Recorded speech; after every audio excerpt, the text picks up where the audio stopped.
Para moderar esta mesa, le pasamos la palabra a Denise Uscanga, que es la subsecretaria de Educación Superior del Gobierno del Estado de Veracruz. Muchas gracias, señor subsecretario.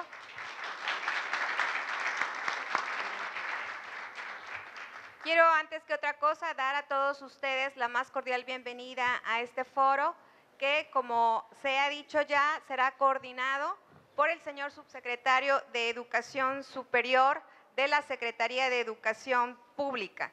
En este sentido, quiero dar a todos ustedes la bienvenida al foro. Y de acuerdo al programa que tenemos ya para nosotros, tenemos invitados a unos panelistas muy distinguidos a quienes quiero mencionar: el doctor Raúl Arias Lobillo, el doctor Rafael López Castañares, la doctora Judith Zubieta García y, el doctor Adolfo Martínez Palomino y el doctor Víctor Arredondo Álvarez. A todos ustedes les agradezco mucho su presencia y a nombre del Gobierno del Estado de Veracruz deseo que su estancia en nuestra tierra esté siendo muy placentera. Bienvenidos sean todos. Quiero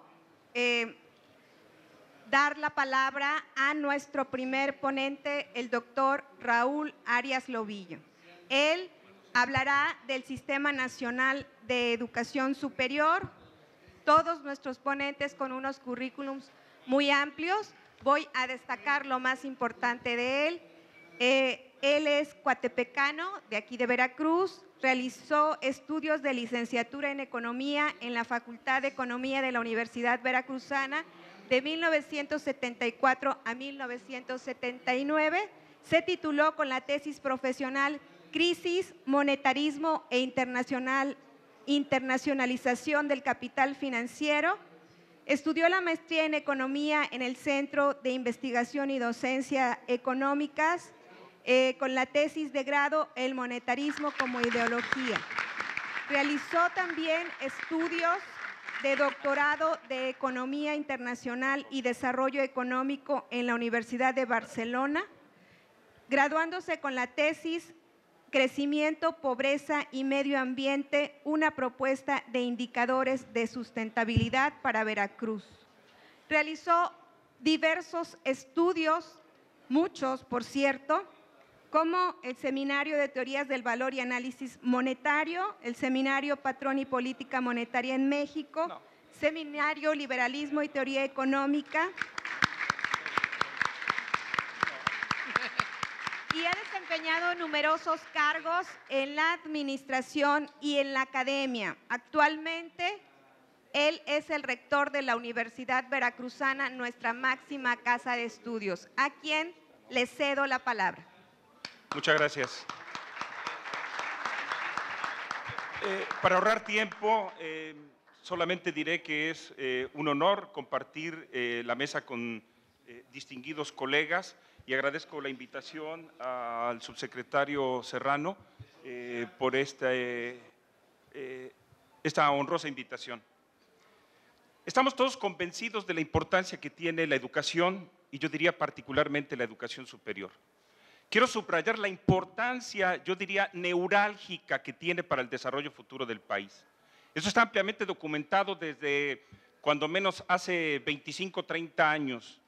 Todos los estudios sobre desarrollo económico a nivel internacional y las experiencias de países que en los últimos años han pasado a constituir la parte fundamental del desarrollo en el mundo es justamente a partir de haber fortalecido su sistema de educación superior. Creo que en ese sentido, simplemente para poner un ejemplo, Israel. Israel es un pequeño país de 60 años de existencia, 7.1 millones de habitantes. Este país es el líder mundial en crear nuevas empresas con nuevas tecnologías. Es el país líder mundial en investigación y desarrollo científico y tecnológico. Y es el país que acapara el capital de riesgo para impulsar precisamente las condiciones de desarrollo. Desde mi punto de vista, la innovación creada justamente por este país es lo que ha permitido que hoy podamos decir que Israel cuenta con uno de los mejores sistemas de impulso de desarrollo que existe en el mundo. La clave es construir una cultura de la innovación, que en ese sentido el sistema de educación superior no puede estar separado de la creación de ciencia y tecnología. Es evidente que debe estar vinculado también al sistema de educación básica, pero esto nos llevaría mucho tiempo. ¿Qué podemos decir con relación a México, para compararnos un poco? Bueno, en principio tenemos el grave peligro, el mundo se está polarizando. Aquellos países que no invierten y fortalecen su sistema de educación superior, que no invierten en ciencia y tecnología, evidentemente se están rezagando. Creo que en esa perspectiva debemos meditar seriamente cuál es la situación de México. Hoy México produce aproximadamente unos 2,000 doctores por año, mientras que Brasil produce 10,000, mientras que Estados Unidos 55,000. Pero podríamos agregar otros indicadores que tienen que ver en términos muy sencillos. La plantilla académica, científica de México es poco significativa hoy para el tamaño y la grandeza de la nación mexicana. Por supuesto que en consecuencia tiene una productividad muy baja por el lado que la queramos medir, y su contribución indudablemente al desarrollo de México es marginal. Por ello, lo que voy a defender aquí es justamente, a partir solamente de dos elementos, una propuesta, una reforma profunda de la educación superior en nuestro país. Es urgente. En primer lugar, basta partir de un punto que me parece fundamental, que es la dinámica actual del conocimiento. Mientras la humanidad tuvo que esperar 1750 años para haber duplicado por primera vez su conocimiento, hoy, de acuerdo a los datos de la UNESCO, a finales de los años 90, el conocimiento ya se estaba duplicando cada 4 años. Según las previsiones para el año 2020, se estará duplicando cada 73 días. Ese solo hecho debería de movernos a construir de inmediato un conjunto de propuestas para reformar el sistema educativo de educación superior. No es posible que sigamos manteniendo a nuestras universidades tal cual, solo son reproductoras de conocimiento. ¿Qué necesitamos? Es indudable que lo que necesitamos es cambiar los paradigmas educativos que prevalecen en las instituciones de educación superior. ¿Qué significa esto? Cambiar de manera gradual la organización académica por carreras. Hoy no podemos indudablemente seguir manteniendo la misma organización académica. Hoy requerimos de egresados de las universidades con una visión amplia, transdisciplinar, que sean capaces de trabajar en equipo con profesionales igualmente formados. Una universidad en el siglo XXI mexicana debe ser aquella capaz de crear un gran mapa de saberes y competencias susceptibles de ser combinados de múltiples maneras, de modo que puedan ser construidos perfiles de egreso de una gran diversidad, de acuerdo a las necesidades de recursos humanos, según la problemática socioeconómica de las regiones del país. La innovación no nos cae del cielo, se construye y se construye socialmente. Necesitamos egresados innovadores, pero eso supone estudiantes innovadores, supone profesores innovadores. Por lo tanto, la innovación debe de ser el motor precisamente de toda la transformación.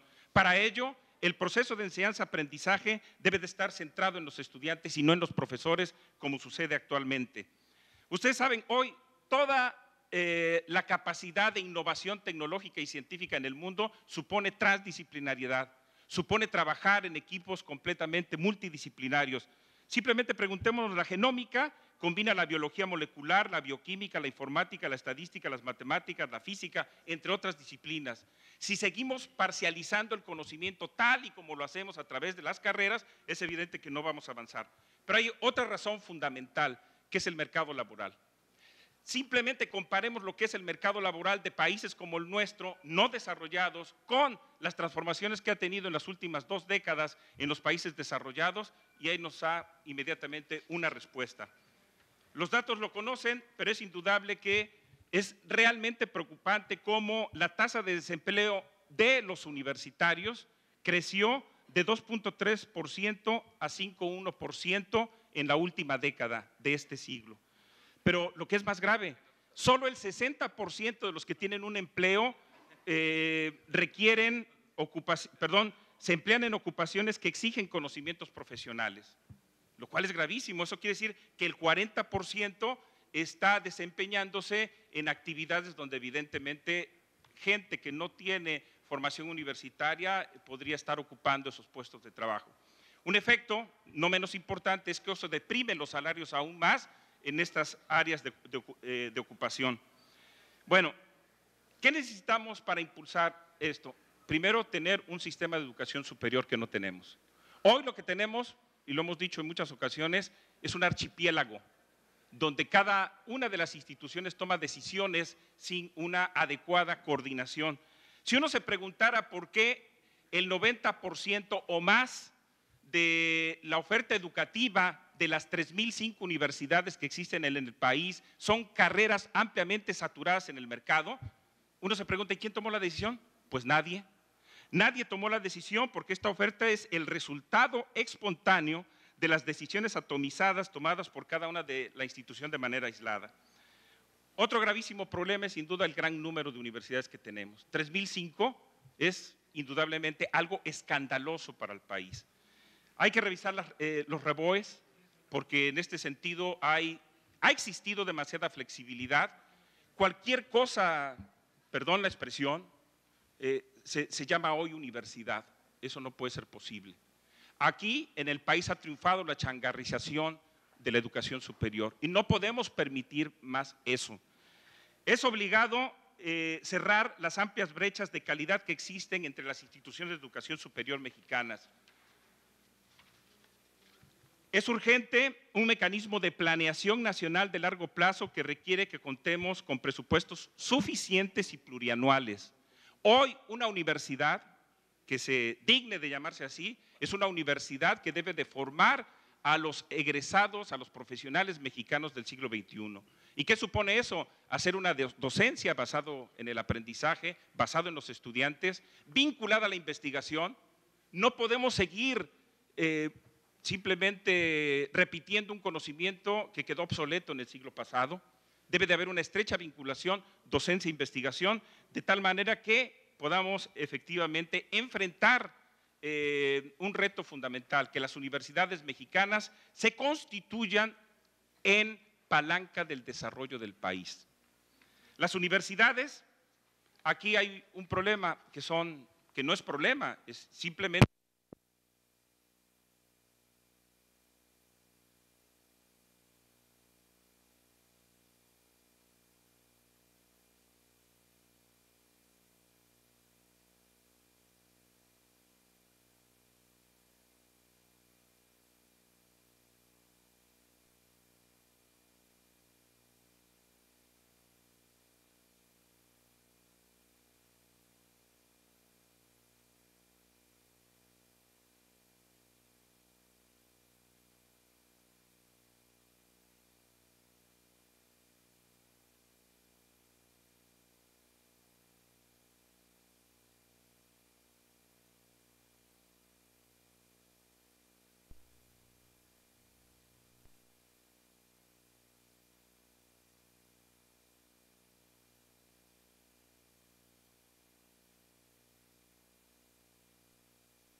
cierto, pero yo les diría, es muy buena, de verdad. En primero quiero agradecerle al señor subsecretario que me haya distinguido, tanto él como el don Emilio Chafet, de invitarme. En segundo lugar, quiero comentarles que lo que voy a decir es un trabajo muy amplio, muy amplio, de más de 2 años, de muchos investigadores.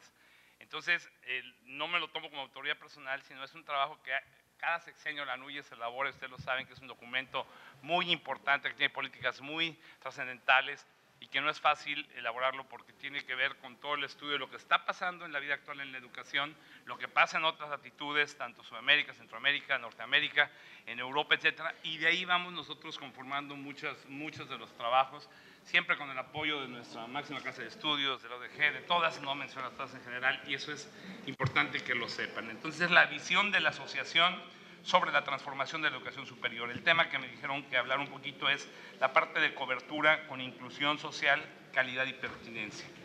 Quiero empezar diciendo que todos sabemos que la educación superior es un factor de desarrollo. Esto en la NUYES estamos convencidos, ya que cuando una sociedad consigue que la mayoría de sus jóvenes acceda a la educación superior de excelente calidad, esto automáticamente trae por sí un cambio en la mentalidad que no necesariamente está relacionado con el mercado y sus vaivenes, pero sí que modifican las expectativas, como bien lo dijo el señor rector, de la vida de la gente que queremos nosotros prepararnos. Yo diría algunos aspectos torales, que son ¿qué hemos alcanzado en la educación superior? Actualmente México cuenta con un sistema de educación superior amplio y diverso, que abarca instituciones de educación superior públicas, particulares, tanto como universidades, institutos tecnológicos, universidades tecnológicas, universidades politécnicas, universidades pedagógicas, universidades interculturales, centros de investigación, escuelas normales y centros de formación especializada. Esto es lo que constituye realmente el mundo, el universo de lo que es la educación superior. Hoy, la oferta de estudios superiores está distribuida en más localidades y al alcance de más jóvenes de escasos recursos en zonas alejadas de oportunidades. Los estudios de posgrado han crecido significativamente, como también lo ha hecho la investigación científica, las humanidades y el desarrollo tecnológico. Los esfuerzos realizados han dado como resultado una oferta educativa de mayor amplitud, de mayor calidad y también en pertinencia. Aunque están íntimamente relacionados, cabe distinguir 2 tipos de resultados. Primero, los cuantitativos, que expresan el alcance de las metas y también las dimensiones del sistema en distintos aspectos. Y los cualitativos, que se refieren a los principales procesos que se han venido transformando a la educación superior de nuestro país. Algunos de los logros que quiero comentar de carácter cuantitativo, podemos señalar los siguientes, solamente algunos. Primero, el sistema ha logrado incrementar el ritmo de crecimiento de la matrícula. En los últimos 5 años se han generado alrededor de 150,000 nuevas plazas escolares por año, de las cuales más de 100,000 están en el sector público.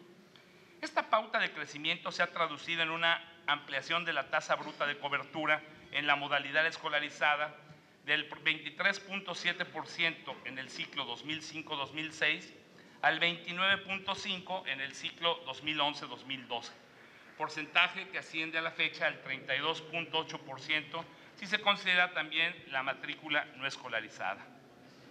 Otro aspecto importante son 3/4 partes de los profesores de tiempo completo de las instituciones de educación públicas ya cuentan con estudios de posgrado, cuando en 2006 contaban con este nivel de estudios poco menos de la mitad como tal. Tan solo para las universidades públicas estatales, el 49% de los profesores de tiempo completo ya tienen estudios de maestría y especialidad, y el 40% ya tienen el nivel de doctorado. Es decir, 89 de cada 100 profesores de tiempo completo tienen posgrado, cuando 10 años antes el porcentaje era por debajo del 60%. Otro aspecto cuantitativo igual es más del 80% de los profesores de tiempo completo con doctorado y que cuentan con reconocimiento perfil deseable por el PROMEP, a su vez son miembros del Sistema Nacional de Investigadores, cuyo número aumentó de 8,000 a 18,000 en el 2012, esto en 11 años. De cada 10 profesores de tiempo completo en las IES públicas que reciben apoyos de PROMEP, cuentan con perfil deseable, sobresaliendo lo que es la UP y UPEA, con más de la mitad de ellos con este registro. Otro punto es el número de programas de posgrado en el Padrón Nacional de posgrados de calidad pasó de 643 del 2006 a 1.400 en el 2012. En lo que refiere a algunos resultados cualitativos, también quisiera señalar los siguientes. Se han adoptado mecanismos de evaluación y rendición de cuentas que han permitido que sus comunidades y la sociedad estén informadas de los productos de trabajo académico y del uso que las instituciones hacen de los recursos recibidos. También se transita una cultura que enfatiza los valores de la autonomía y la libertad académica, la responsabilidad social, la innovación permanente, la transformación de modelos y sobre todo las prácticas educativas. Las universidades tecnológicas y politécnicas han contribuido a la diversificación en la orientación y duración de los programas, en estrecha vinculación con los sectores productivos de las regiones. Las universidades interculturales han planteado un nuevo modelo de formación orientado al diálogo entre culturas y favoreciendo la incorporación de estudiantes indígenas a la educación superior. Varias instituciones de educación superior particulares también han emprendido procesos de mejora y aseguramiento de su calidad académica. Se han atendido aspectos como el de nivel de la planta docente, la infraestructura del apoyo al aprendizaje, el desarrollo de programas de posgrado, investigación, difusión y extensión, así como evaluación y la acreditación de los programas de estudio.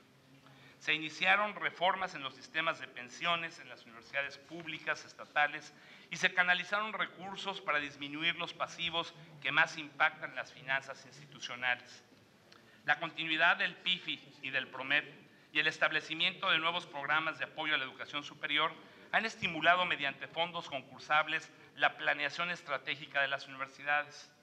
De ahí mismo también la formación y el desarrollo de cuerpos académicos de docencia e investigación y el desarrollo de proyectos correspondientes a las funciones académicas de cada institución.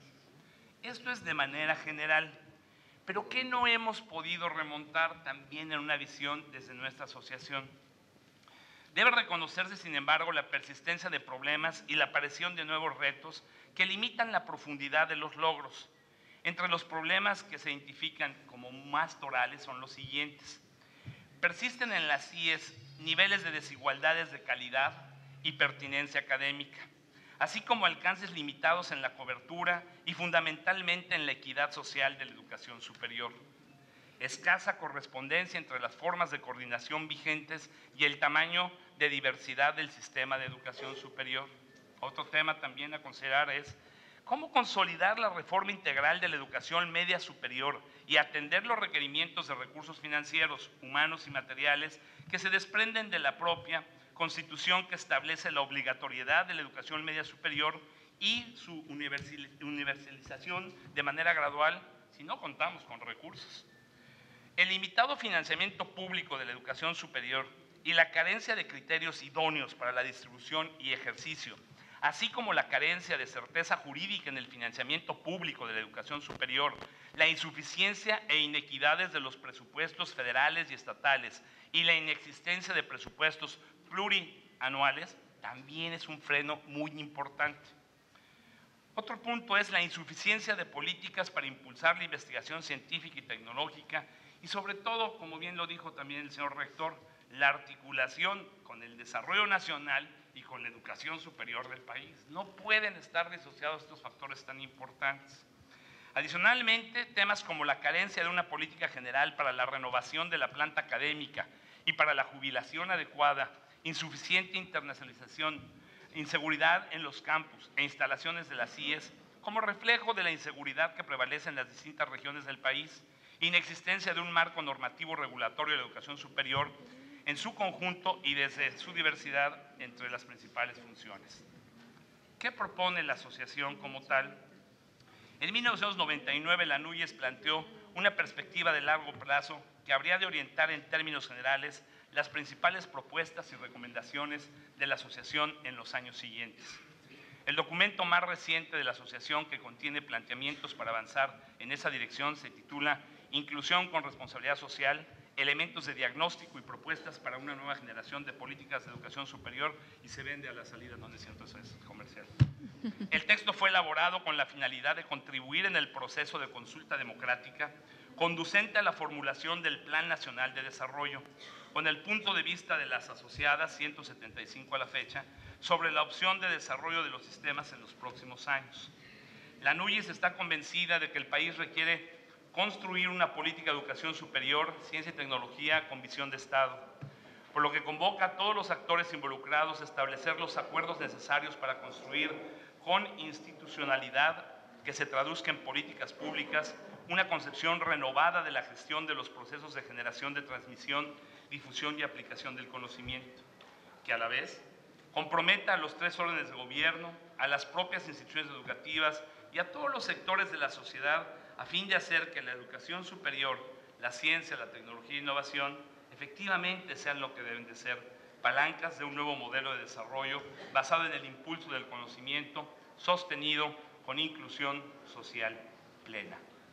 La asociación propone definir mecanismos y responsabilidades que articulen estrechamente el desarrollo de los distintos programas sectoriales, entre ellos la educación, ciencia y tecnología, desarrollo social y economía, con el propósito de potenciar la contribución de las instituciones de educación superior y conformar un modelo de desarrollo incluyente. Todo el documento que ustedes pueden tener, de verdad, los podemos dar con un módico precio, por supuesto. Tiene 10 ejes muy particulares con una cantidad de más de 36 acciones particulares, pero por cuestiones de tiempo les digo rápidamente y sintetizados los ejes. El primero de los ejes es: los desafíos que enfrenta el país exigen políticas congruentes con una visión de Estado basadas en una nueva arquitectura institucional que de manera clara y decidida ubique la educación superior, a la ciencia, la tecnología e innovación como uno de los ejes estratégicos para el desarrollo nacional. Segundo, la inclusión social de los jóvenes exige al país realizar un esfuerzo sin precedentes en la ampliación de la cobertura de la educación superior, con un nuevo sentido para alcanzar en 10 años una tasa bruta de cobertura de al menos el 60%, considerando las modalidades escolarizada, abierta y a distancia, de lo cual las primeras de ellas deberá llegar al menos, consideramos, al 50%. El tercero, de acuerdo con los criterios de responsabilidad social, las CIES están obligadas a brindar alternativas de solución a los problemas complejos que enfrenta el desarrollo del país, con atención prioritaria a las necesidades del desarrollo local. Los programas y acciones institucionales e interinstitucionales de vinculación con el entorno constituyen elementos estratégicos que habrá de fortalecer en el desarrollo de todas las funciones sustantivas. Cuarto, la evaluación y aseguramiento de la calidad deben continuar siendo medios estratégicos para el desarrollo de la educación superior. Sin embargo, es necesario diseñar nuevas estrategias e instrumentos para mejorar la naturaleza del trabajo académico, eficientemente articulado, menos redundantes y más enfocados al conocimiento de los resultados e impactos del quehacer de las instituciones. Quinto, los académicos son actores centrales en el desarrollo de esta nueva etapa de educación. Tras 2 décadas de condicionar el mejoramiento de su desempeño, la obtención de recursos adicionales por la vía del concurso, resulta urgente estabilizar la carrera académica de manera que sea una profesión desarrollada en condiciones laborales dignas en cuanto a su proceso de incorporación, desarrollo, consolidación, jubilación y renovación generacional. Sexto, es preciso, en la lógica del incremento del saber de punta para el desarrollo y la consolidación de la nación, que el Estado impulse el desarrollo de la ciencia y la tecnología y la innovación, así como la creación de polos regionales de investigación de competencia mundial abocados con temas cruciales para el desarrollo y la sustentabilidad económica. Séptimo, los estudiantes, sujetos centrales de la educación superior, dado que serán futuros profesionales, científicos y humanistas, para el desarrollo del futuro del país, han de contar con modalidades de movilidad y portabilidad interinstitucional mediante mecanismos estables de financiamiento. Octavo, el entorno mundial y la naturaleza transfronteriza del conocimiento exigen en el futuro inmediato impulsar estrategias y programas para eficientar más la internacionalización y hacerla efectiva. Noveno, la certeza y la suficiencia financiera son condiciones sine qua non. Si seguimos como estamos, no vamos a alcanzar nada, eso nos queda clarísimo. Por ello, seguir impulsando, como desde hace 2 años, lo que es la política de presupuestos plurianuales en un documento perfectamente establecido, es algo que lo hemos hecho de la mano con la subsecretaría, con los diputados, ahora queremos con Hacienda, y de esa manera estoy cierto que al menos sí alcanzaremos varias metas porque tendríamos continuidad en lo que estamos haciendo. Y décimo, El contexto de inseguridad y violencia no puede seguir existiendo. Tenemos que buscar acciones que nos permitan al interior de los campus trabajar de manera coordinada. Concluyo diciendo lo siguiente. Ya se mencionó hace rato en la presentación muy buena para mí de todos los ponentes que tuvimos. Este es un trabajo de todos. Mientras no generemos un gran pacto nacional entre el gobierno federal, gobiernos estatales, autoridades, universidades, todas las asociaciones civiles, la NUINS, por supuesto, y demás, no vamos a alcanzar lo que pretendemos. Muchas gracias. Muchas gracias, doctor.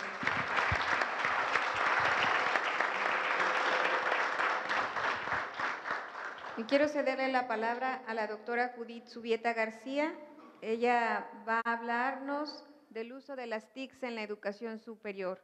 La doctora Zubieta García es doctora en sistemas por la Universidad de Pensilvania, investigadora titular A del Instituto de Investigaciones Sociales, profesora de los posgrados en Ingeniería y en Ciencias de la Administración de la UNAM, miembro del Sistema Nacional de Investigadores de México y de la Academia Mexicana de Ciencias.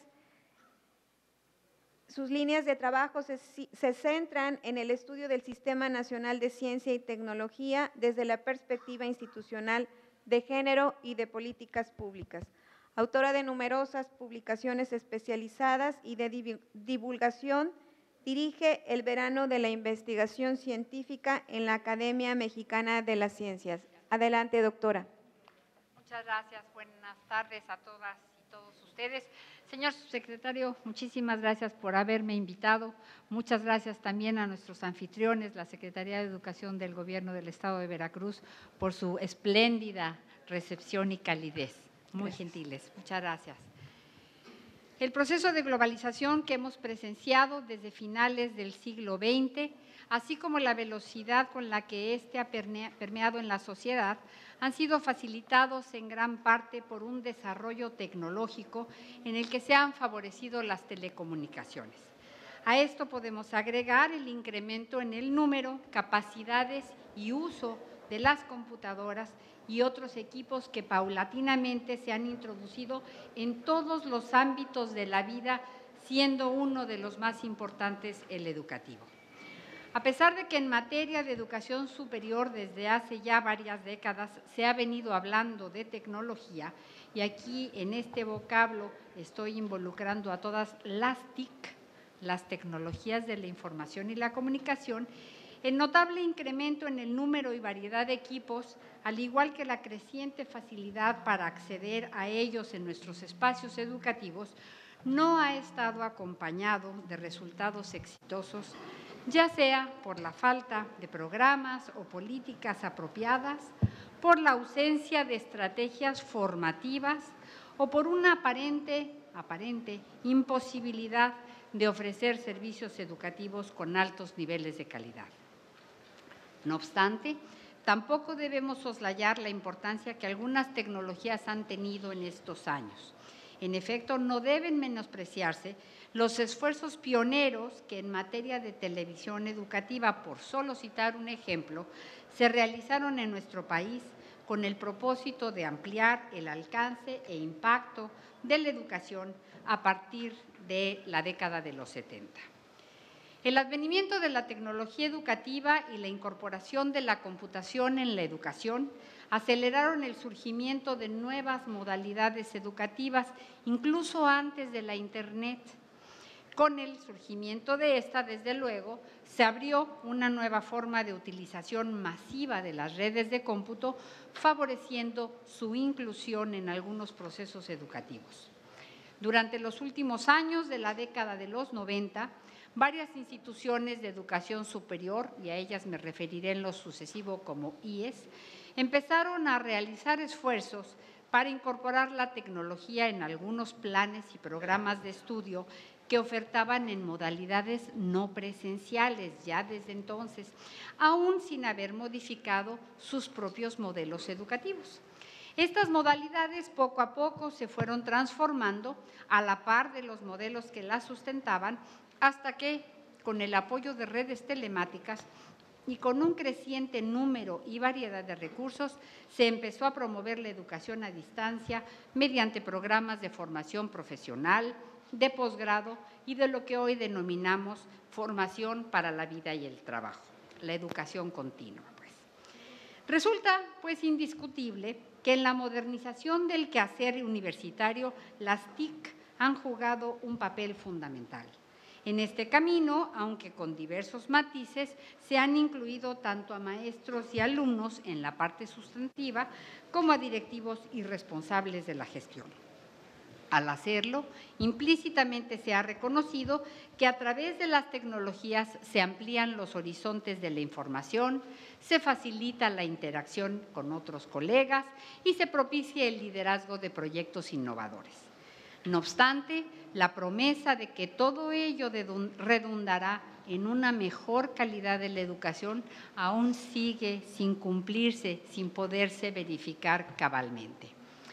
Si realmente queremos que las TIC logren impactar favorablemente la calidad de la educación superior en nuestro país, debemos forzar una transición de medios que fundamentalmente proveen información a los actores primordiales de los procesos de enseñanza y de aprendizaje, deberán transformarse en medios que permitan desarrollar y acrecentar sus habilidades cognitivas, reflexivas y comunicativas, impulsando así modelos centrados en el aprendizaje. Coincido con el rector Arias Lobillo en la necesidad de un cambio de paradigma.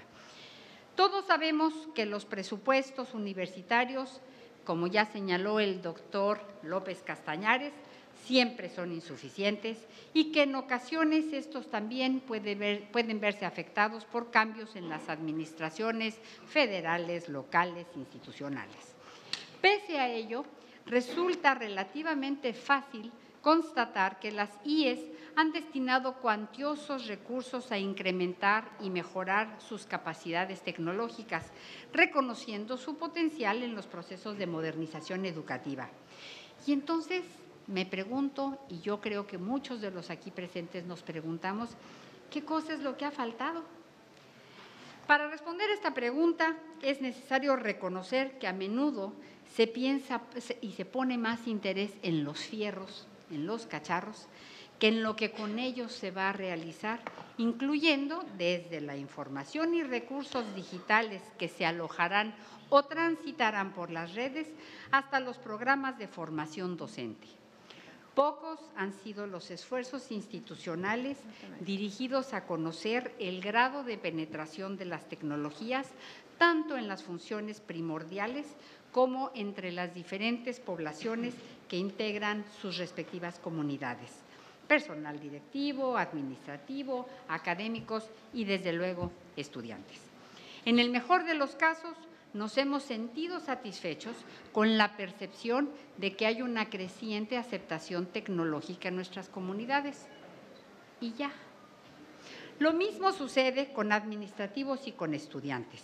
En el caso de estos últimos, bien sabemos que las brechas digitales han evidenciado nuevas formas de marginación y de exclusión social por la falta de acceso o por las condiciones que hacen de su acceso un proceso de diferenciación adicional. En pocas palabras, no hemos logrado integrar a todos nuestros alumnos en estos procesos de modernización, ni hemos conseguido tampoco que su avance sea integral, sistemático y permanente. Aunado a ello, tampoco debemos olvidar que los intereses de nuestros estudiantes, al menos los del nivel superior, han ido dispersándose y que en la actualidad están sujetos a un bombardeo permanente de mensajes y de información en el que no siempre se cuenta con los criterios que permitan discriminar lo falso de lo verdadero. Peor aún, estamos viviendo en una sociedad en la que el conocimiento no tiene un claro valor social, como tampoco lo tienen las habilidades y destrezas que solamente pueden adquirirse en una institución educativa. La UNESCO, en su documento Estándares de Competencias en TIC para Docentes, que es un documento del 2008, presenta directrices para el establecimiento de políticas de formación magisterial que permitan desarrollar competencias docentes en el uso de TIC. Ahí mismo las define, y esto es muy interesante, como la capacidad tanto para desarrollar métodos innovadores de utilización de las TIC en el mejoramiento del entorno de aprendizaje, como para estimular la adquisición de nociones básicas en TIC, profundizar el conocimiento y generarlo. Termino la cita. Para estar en condiciones de iniciar procesos de transformación en el aula y en el conjunto de las IES en nuestro país, no solamente deberá contarse con más y mejor tecnología, sino con un nuevo paradigma que fomente la creación de espacios de aprendizaje no centrados exclusivamente en la figura del maestro, y ahí vuelvo a coincidir con el rector Arias Robillo, sino orientado a que los alumnos emprendan actividades de aprendizaje autogestivo y de tipo colaborativo. Al interior de las propias IES deberán diseñarse políticas y programas que fomenten la aceptación tecnológica por parte del profesorado, al tiempo que se mejoran los programas institucionales de formación en las aplicaciones didácticas de estas tecnologías. Los maestros universitarios deben participar activamente en procesos de rediseño de sus prácticas docentes en los que prevalezca una mayor utilización de objetos y materiales electrónicos para las actividades de aprendizaje, ya sean estas presenciales, semipresenciales o a distancia. Esta es una condición sine qua non para propiciar una mayor movilidad, que nuevamente coincido, es fundamental no solamente entre países y entre instituciones, sino incluso entre modalidades educativas que son características irrenunciables de cualquier modelo educativo moderno y flexible. Otro elemento esencial para apoyar este cambio de paradigma es el de contar con una política pública de modernización educativa en la que se expliciten los fines que se persiguen con la incorporación de las TIC en la función docente y los ejes sobre los cuales ésta descansará. Un marco que permita el uso creativo de dichas herramientas tecnológicas es esencial y dará mayor sentido a las inversiones crecientes que nuestras instituciones hacen tanto en hardware como en software. Las TIC deben potenciar innovaciones que permitan a cada institución alcanzar objetivos de mayor cobertura educativa y de mejor calidad en la educación que actualmente imparten. Este potenciamiento se incrementará aún más si nuestras instituciones trabajan en red, fortaleciendo en el conjunto las debilidades que pudieran existir en la unidad. Las alternativas que hasta aquí se han delineado permiten estimar con bastante certeza las potencialidades que una institución educativa tiene para volver más eficiente el uso de la capacidad instalada e incrementar la cobertura educativa con calidad. Al mismo tiempo, se requieren cambios estructurales profundos en nuestra sociedad, entre ellos, lograr que la información deje de ser monopólica y que sea precisamente la educación el instrumento que permita analizar la información disponible con espíritu crítico, seleccionarla, desecharla e incorporar en ella los elementos realmente formadores de conocimiento. En una época en la que la educación es piedra angular para transitar hacia la sociedad del conocimiento, resulta apremiante atender el llamado a modificar el sistema educativo que continúa desarrollando habilidades y competencias del pasado. De no hacerlo, nuestro país no podrá enfrentar con éxito los desafíos que se vislumbran en futuros no muy inmediatos. México demanda una educación superior en la que florezcan modelos educativos que transformen las prácticas tradicionales e impulsen una visión renovada del quehacer docente. Vale la pena mencionar aquí al Espacio Común de Educación Superior a Distancia, asociación en la que participan 39 IES públicas mexicanas, en la que se ha impulsado la investigación y la innovación educativa, al tiempo que se ha diseñado de manera colaborativa una nueva oferta que de manera individual ninguna de las universidades participantes hubiese podido construir. La NUYES nos ha mostrado en diversos momentos y circunstancias las múltiples bondades que la unidad con liderazgo provee. Trabajemos juntos no solo para justificar las inversiones que nuestras universidades han realizado en equipamiento tecnológico y en telecomunicaciones. Hagámoslo también en el diseño y construcción de modelos educativos en los que se incorpore creativamente el uso de las TIC y se desarrollen estas y otras habilidades. Estos modelos bien pueden surgir de políticas innovadoras que alienten su incorporación para revertir muchos de nuestros atrasos y adelantarnos a las nuevas necesidades que la educación del siglo XXI plantea. Si somos exitosos en estas transformaciones, como señalan algunos autores, no solo se estará promoviendo un mayor y mejor uso de las inversiones que nuestro sector educativo ha realizado en materia de infraestructura tecnológica e información digital, sino también se estará incidiendo directamente en la mejora de la calidad de los procesos de enseñanza y de aprendizaje en los diferentes niveles educativos que se imparten en nuestras universidades. Muchas gracias.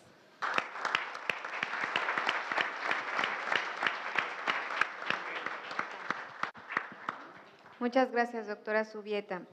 Quiero cederle la voz al doctor Adolfo Martínez Palomo, que nos va a hablar sobre el tema de ciencia, tecnología e innovación. El doctor Martínez Palomo nació en la Ciudad de México. Él es médico cirujano por la Facultad de Medicina de la Universidad Nacional Autónoma de México. Realizó una maestría en ciencias en la Universidad de Queen en Kingston, Canadá, y un doctorado en ciencias médicas en la Facultad de Medicina de la UNAM. En Francia fue investigador asociado en el Instituto de Investigaciones Científicas sobre el Cáncer. En México, investigador del Instituto Nacional de Cardiología.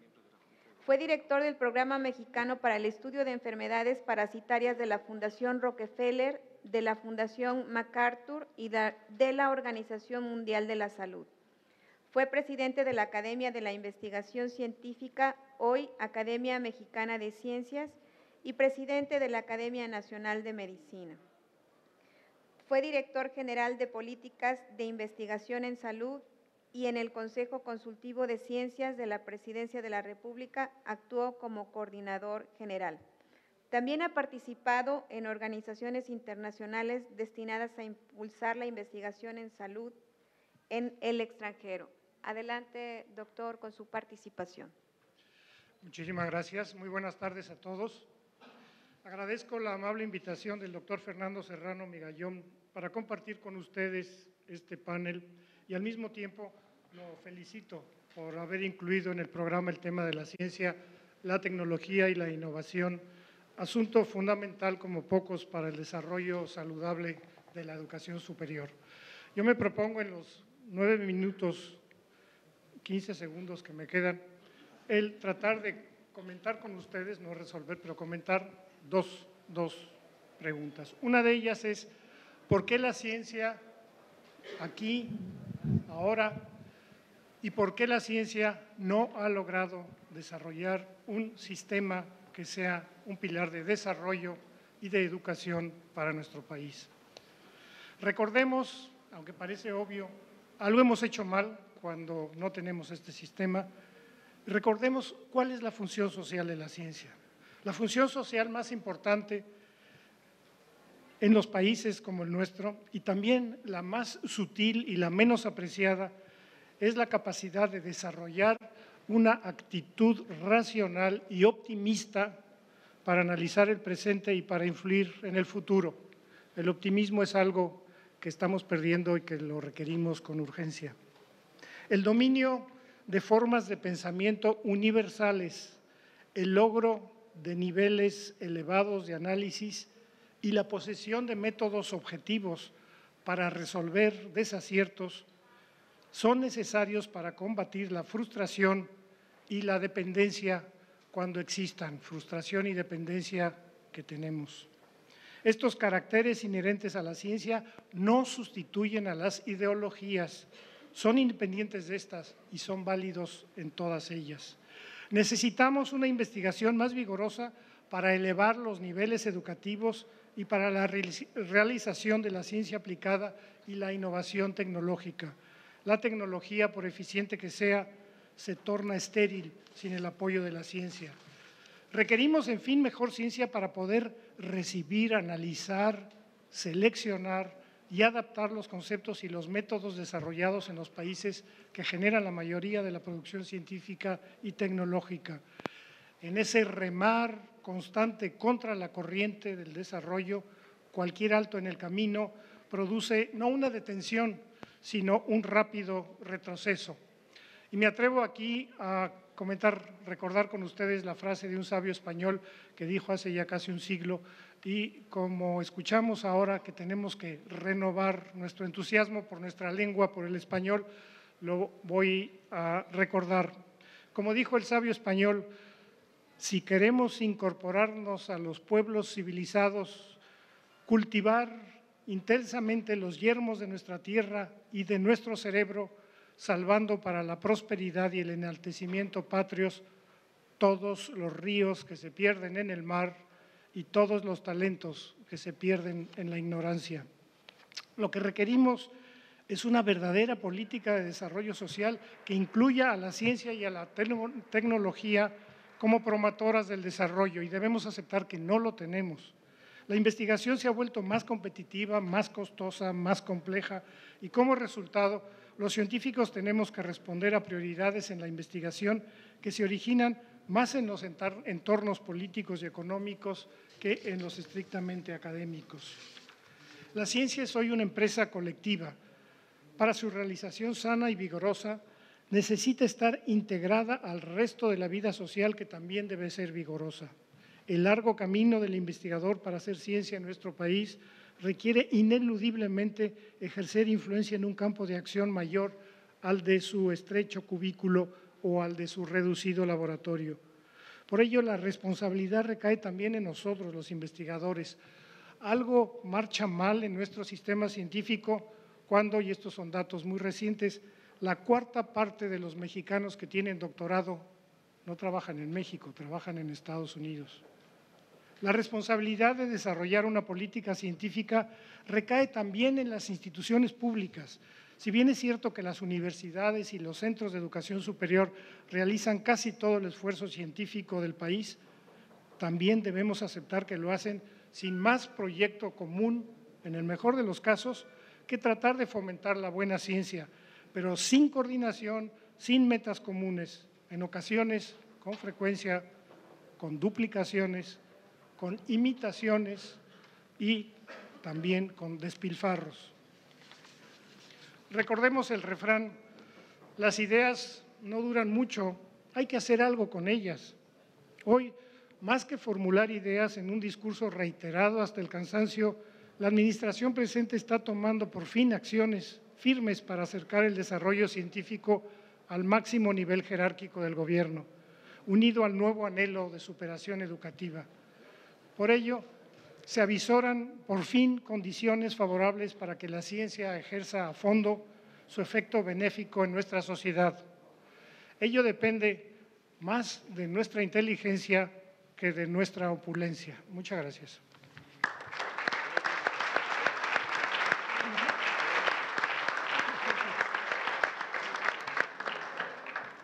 Muchas gracias, doctor.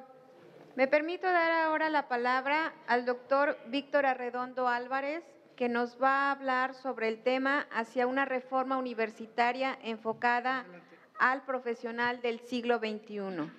El doctor Arredondo Álvarez nació en Córdoba, Veracruz. Él posee la licenciatura y la maestría en psicología, esta última con énfasis en tecnología educativa, así como el doctorado en psicología educativa con énfasis en planeación y análisis de sistemas, grados otorgados por la Universidad Veracruzana, la Universidad de Western Michigan y la Universidad de West Virginia, respectivamente. Tiene una trayectoria de 18 años como docente de licenciatura y posgrado en diversas universidades. Él fue coordinador general de programas académicos en la NUYES, director de Desarrollo Universitario y director general de Educación Superior en la Secretaría de Educación Pública, rector de nuestra máxima casa de estudios, la Universidad Veracruzana, y secretario de Educación del Gobierno de Veracruz. Ha sido miembro de diversos organismos académicos y de consejos editoriales, asesor de universidades públicas y particulares, coordinador nacional de grupos de trabajo orientados a la evaluación, planeación, aseguramiento de la calidad, financiamiento, internacionalización y modernización estructural. Es autor de diversos libros y artículos concernientes con el tema educativo. Adelante, doctora Redondo. Muchas gracias, muy amables. Buenas tardes. En principio, mi agradecimiento al doctor Fernando Serrano, al secretario de Educación de Veracruz, por habernos invitado a compartir, sobre todo el privilegio de estar aquí con tan distinguidos colegas que hemos tenido la oportunidad de interactuar en diversas ocasiones y frente a un buen número de protagonistas, líderes de la educación en nuestro país. Específicamente me quiero referir al recién rector, que tomó posesión recientemente, el rector de la Universidad de Guadalajara. Un aplauso, rector, por esa…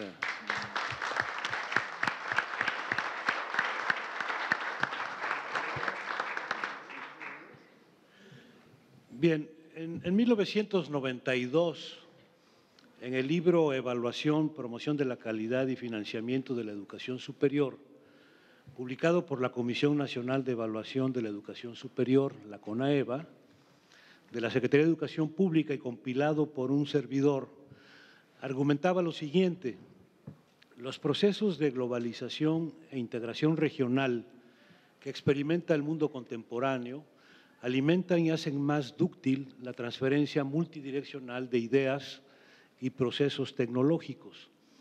Esta situación diversifica y multiplica todavía más las fuentes de información y el impacto cultural que producen. Ante una circunstancia de características tan especiales y ante el hecho de que estas tendencias mostrarán un crecimiento exponencial, algunos críticos, entre otros el doctor Philip Coombs, cuestionan ya el liderazgo de las instituciones de educación superior. Más aún, han llegado a plantear que de no realizar cambios profundos en su enfoque educativo, estructuras, procesos y medios de generación, asimilación, integración y distribución del conocimiento, así como en sus mecanismos de vinculación social, las instituciones de educación superior podrían convertirse en el futuro inmediato en especies en extinción. Han transcurrido ya 21 años de ese comentario y durante ese lapso se han producido de manera colegiada y experta criterios, normas, estándares e indicadores que han orientado la constitución y desempeño de diversos mecanismos de evaluación, planeación estratégica y financiamiento extraordinario dedicados a consolidar cambios estructurales y funcionales en las instituciones de educación superior. Todas ellas mecanismos e instancias inexistentes en 1992. La gama transformadora ha sido amplia. Sistemas estandarizados y automatizados de información institucional, bibliotecas digitales y virtuales, equipamiento de laboratorios, talleres y aulas de medios, centros de idiomas multimodales, reformas curriculares y estructurales conducentes a la acreditación externa, también inexistente, más personal académico consolidado y con dedicación de tiempo completo, una población de egresados con certificación nacional de calidad, la generalización del acceso y uso de servicios y aplicaciones digitales en las comunidades universitarias, mayor capacidad de colaboración en redes para proyectos académicos, culturales, administrativos, de vinculación externa, de educación a distancia y de financiamiento alternativo. Una actuación más proactiva de las universidades mexicanas en sus procesos de internacionalización y una mayor transparencia sobre su quehacer institucional. En suma, podemos decir que las universidades transitan paso a paso, y con ello también de manera genérica las instituciones de educación superior, mediante procesos autónomos de gestión y de enlace externo, colaboración y alianzas estratégicas hacia un modelo universitario caracterizado como sistema social abierto, más sensible y comprometido con su entorno y mejor soportado por el conocimiento global. Ante esos avances inobjetables, nos preguntaríamos, ¿qué falta ahora para que nuestras instituciones educativas se consoliden como auténticas gestoras del conocimiento para formar integralmente a los profesionales del siglo XXI y que habrán de actuar en contextos altamente desafiantes? Es obvio que la respuesta rebasa el tiempo disponible y la capacidad del expositor para abordarla plenamente. Por ello, me concretaré a ofrecer algunos breves apuntes. La sociedad y la economía del conocimiento de nuestra época, cosa que ya se han referido acá quienes han antecedido en el orden de la palabra, se topa con una amarga realidad. A pesar de la reducción de los índices de pobreza extrema global, como consecuencia del crecimiento económico de países densamente poblados como China, India y otros del Pacífico Asiático, la pobreza, otros márgenes de pobreza, han aumentado proporcionalmente más en las naciones de mediano ingreso. Esto se debe a que las brechas de la inequidad social se siguen ampliando porque el crecimiento económico global ha favorecido más a los que más tienen, impactando negativamente los índices de desarrollo humano y bienestar. Paradójicamente, esto se da en tiempos en que la humanidad está mejor abastecida en cuanto a ciencia y tecnología para reproducir el desarrollo local sustentable. Desde el medievo, las universidades han jugado un papel fundamental de anticipación social. Han utilizado el acervo cultural como columna de actuación para la transformación de la realidad presente y futura. La universidad, como experta gestora del conocimiento y del aprendizaje, ha sabido acrecentar su impacto en la medida en la que opera como un sistema social abierto, inteligente, adaptativo a la diversidad de manifestaciones, a la pluralidad de ideas, a la multiplicidad de requerimientos de su entorno. Y es más eficaz para resolverlos cuando afina sus mecanismos sensores y sus procesos autónomos de toma de decisiones que le permiten potenciar la calidad, pertinencia y relevancia social de sus funciones y servicios. Cuando hablamos de la gestión del conocimiento, lo hacemos a partir de la interpretación más amplia de ambos términos. Entendemos a la gestión como el proceso integral de indagación, acopio, clasificación, procesamiento, distribución social y aplicación de información con el fin de obtener un valor agregado, sea este un conocimiento nuevo, la innovación de sistemas, procesos, herramientas, productos o la solución eficaz de problemas específicos. A su vez, asumimos al conocimiento como una expresión cultural que implica el manejo cognitivo de la información, el desarrollo de habilidades, actitudes y valores relevantes, así como de patrones de comportamiento que producen valor agregado, tanto en lo individual como en lo social. Esto significa que no solo está asociado al saber intelectual, sino también al saber ser, al saber hacer, al saber vivir, al saber convivir y, lo más importante, al saber transformar y con ello trascender.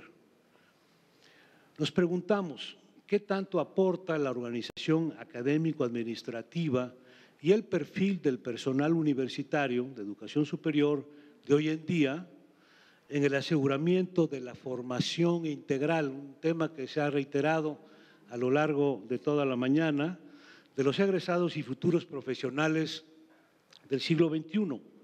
Esta interrogante se refiere desde luego al 100% de los alumnos que ingresan a las instituciones de educación superior. Si aspiramos a que todos los alumnos se formen como individuos integrales, más allá del conocimiento teórico, metodológico e instrumental de su correspondiente disciplina de estudio, es urgente la revisión de lo que ahora hacemos en la universidad.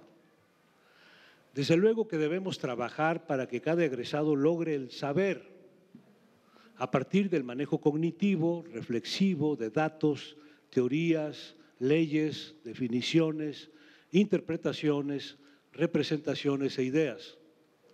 Pero también el saber ser, al actuar de manera justa consigo mismo y con los demás a partir de su fortaleza intelectual, su inteligencia emocional y su carácter, reflejado esto en una disciplina personal cotidiana y en su proclividad por la búsqueda vitalicia del conocimiento.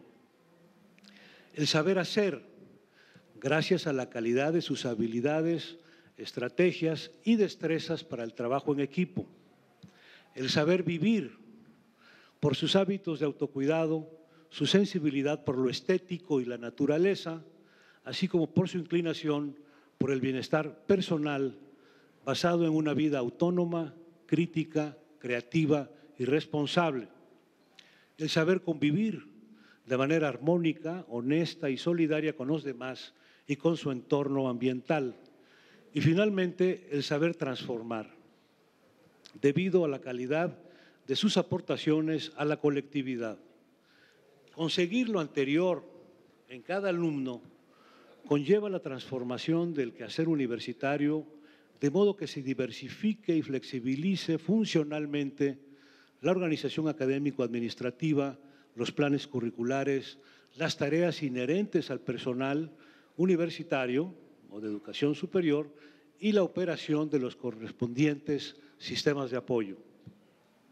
Frente a un escenario profesional del siglo XXI, marcado por una dinámica exponencial en el desarrollo del conocimiento y la tecnología, así como situaciones cambiantes, extremadamente cambiantes en la geografía física y virtual del empleo, el egresado universitario estará sometido a múltiples demandas de cualificación profesional.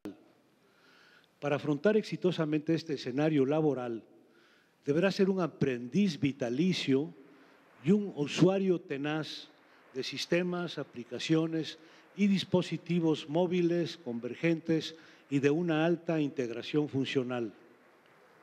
Debe, a su vez, contar con un bagaje interdisciplinario, aquí también se ha reiterado, dotado de habilidades y actitudes para el trabajo en equipo, diestro en la comunicación, el manejo de idiomas, habilitado con destrezas básicas de pensamiento lógico-matemático y comprometido por su sólida conciencia cívica y ética a contribuir con el buen destino de su comunidad, aplicando el conocimiento global en su localidad.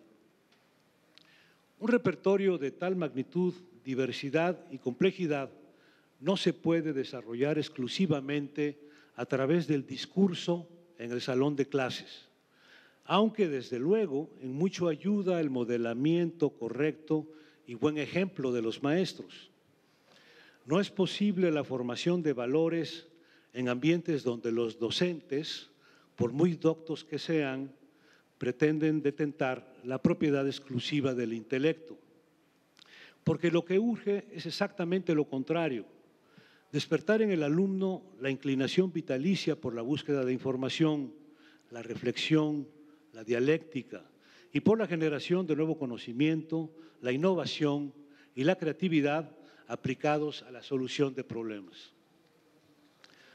Los buenos maestros ya no son nada más expertos en contenido disciplinario, ahora son facilitadores del aprendizaje autónomo y colaborativo de sus alumnos.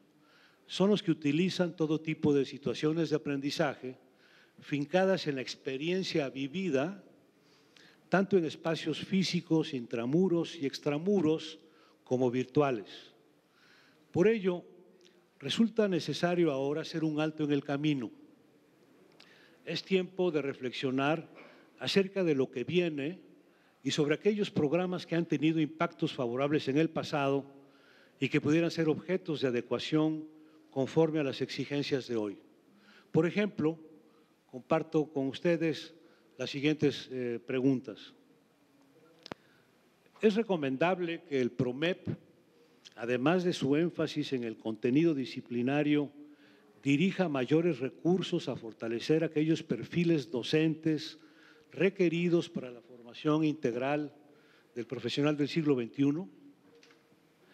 ¿Tiene sentido que el SNI otorgue una mayor ponderación e incentive en consecuencia la participación de sus investigadores miembros en las redes especializadas de innovación curricular y de vinculación social orientadas a consolidar las alianzas estratégicas con sectores externos?